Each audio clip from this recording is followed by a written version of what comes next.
Kwa tuzingatie maslahi mapana ya wananchi kuliko maslahi yetu binafsi. Lakini kuna swala la migogoro ambayo iko kwenye jamii yetu. Mheshimiwa madiwani, sisi ni viongozi, lakini kuna maeneo mengine tumekwenda tunakuta mgogoro unasababishwa na kiongozi. Yawezekana sio wewe, yawezekana mwenyekiti wa kijiji ambaye yuko chini yako, yawezekana sio wewe, yawezekana mwenyekiti wa kitongoji ambaye yuko chini yako, yawezekana sio wewe, yawezekana ni watumishi ambao wanaongoza kwenye eneo. Niwaombe sana tujitahidi kwa kushirikishana tunatatua ile migogoro. Lakini kuna migogoro mingi ya ardhi kwenye maeneo yetu. Mheshimiwa Mwenyekiti, niombe sana baraza hili, hii migogoro haina tija.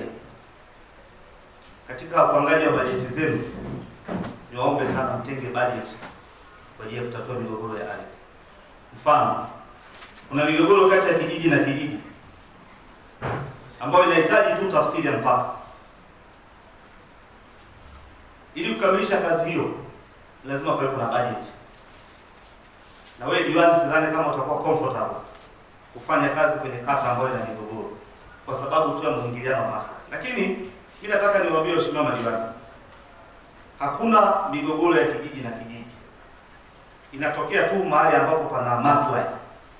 Mfano kijiji cha Kiwanja labda na Nyangoto, kama kuna madini au machimbo somewhere, utaona tu mgogoro unatokea. Kwa wakati mwingine tunajipotezesha. Vijiji vyote kwenye nchi hii vipimo na vijiji vyote vinachia, na ndio maana tumeelekeza, nimeunda kamati ya kwenda kutafsiri mipaka. Naomba madiwani tushiriki ipasavyo. Lakini tunatambua kuna mapungufu wakati wa makabidhiano ya wenyeviti wa vijiji, aliyetoka na anayeingia hawajulishana mipaka ipasavyo. Kwa hiyo mwenyekiti mpya au diwani mpya anapoingia anakwenda kusababisha mgogoro. Lakini tunajua kuna migogoro mingine inasababishwa tu na mambo ya kisiasa. Mfano, diwani kuna eneo fulani ya kubariki, ila kuna eneo fulani la kubarika anaweza kaanza kuomba kuextend eneo lake la kiutawala, mwisho wake anaingia kwenye eneo lingine la utawala. Wenyeviti wa vijiji imekuwa hivyo pia, ili aweze kupata popular support. Tujiepushe katika hayo, kwa sababu migogoro hii inakuwa haina tija. Tukienda kuipekua ndani tunakuta tu kuna eneo fulani lilikuwa kubariki na eneo lingine anakubalika, hivyo amejitahidi kujiongezea mwenyewe eneo la kiutawala. Kwa hiyo nawaomba sana tuyafanyie kazi na saha nzuri aliyoitoa Mheshimiwa Mkuu wa Wilaya, tufanyie kazi kwa ajili ya manufaa na maendeleo yetu katika sehemu zetu za kazi. Lakini pia akatoa ushauri kwamba tutenge fedha ili fedha ziweze kutusaidia pale inapoibuka migogoro mbalimbali katika maeneo yetu. Huu ni ushauri mzuri sana waheshimiwa madiwani. Ni kweli kuna migogoro mbalimbali katika maeneo yetu, migogoro ya ardhi, migogoro ya mipaka inayochukua muda mwingi na mingine hata kuzuia fedha za miradi kutumika katika kata zetu. Kwa hiyo tumechukua ushauri, tutafanyia kazi pamoja na wataalamu wetu kwa pamoja.